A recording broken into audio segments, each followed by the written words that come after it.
আজকে আমার এই ভিডিওর ভেতর থেকে আমি জীবনের 3টি সত্যের কথা আপনাদের সামনে তুলে ধরবো। হ্যাঁ, আমরা হয়তো জানি প্রত্যেকেই, বাট হয়তো সেটাকে আমরা প্রপারলি যে কেয়ার নিয়ে দেখা উচিত বা যে কনসেন্ট্রেশন নিয়ে সেটার সাথে ডিল করা উচিত সেটা হয়তো করি না। চলুন দেখে নিই আমাদের জীবনের 3টি সত্য কি কি। তুমি as a student, as a professional person যেটা চাও সেটার পেছনে যদি না দৌড়াও বা আমরা যেটা চাই সেটার পেছনে যদি না দৌড়ই, কখনোই কিন্তু সেটা আমরা অ্যাচিভ করতে পারবো না। কোনো কিছু অ্যাচিভ করতে গেলে হার্ড ওয়ার্কের সাথে কিন্তু সেটার পেছনে লেগে থাকতে হবে। হ্যাঁ, কোনো কিছুর পেছনে না দৌড়লে সেটা কিন্তু অ্যাচিভ করা সম্ভবই নয়। সেকেন্ড কি আছে? সেকেন্ড যেটা আছে সেটা হচ্ছে, যদি কোনো ব্যাপারে আমি জিজ্ঞাসাই না করি, আমার মনে কিছু প্রশ্ন আছে বা প্রশ্নগুলোর উত্তর যদি আমার কাছে ক্লিয়ার না থাকে বা আমি যদি কাউকে জিজ্ঞেস না করি, আমার কাছে সেগুলো প্রশ্নবোধক চিহ্ন হিসাবেই কিন্তু থেকে যাবে।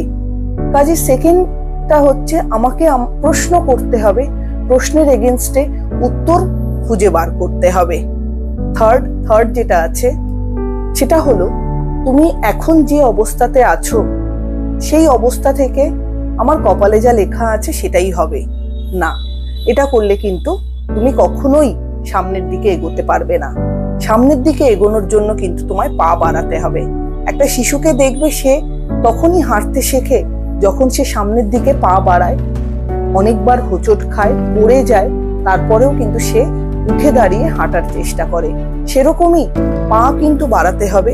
পা বাড়ালে পর সামনের দিকে এগিয়ে যাওয়ার যে মোটিভেশনটা সেটা কিন্তু তুমি খুঁজে পাবে। আমার এই ভিডিওর ভেতর থেকে একটাই কথা বলার, এই 3টে জিনিসকে ফলো করতে হবে। কি? তোমাকে তোমার স্বপ্নের পেছনে দৌড়তে হবে। স্বপ্নে কিভাবে পৌঁছবে সেটা লোককে জিজ্ঞেস করতে হবে।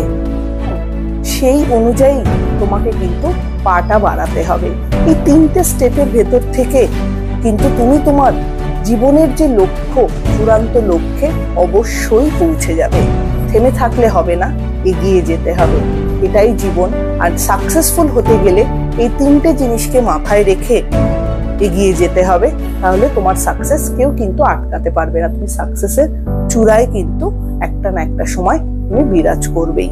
তো ভিডিওটা ভালো লাগলে চ্যানেলটা অবশ্যই লাইক এন্ড সাবস্ক্রাইব করে দেবেন। সবাই ভালো থাকবেন, সুস্থ থাকবেন। নমস্কার।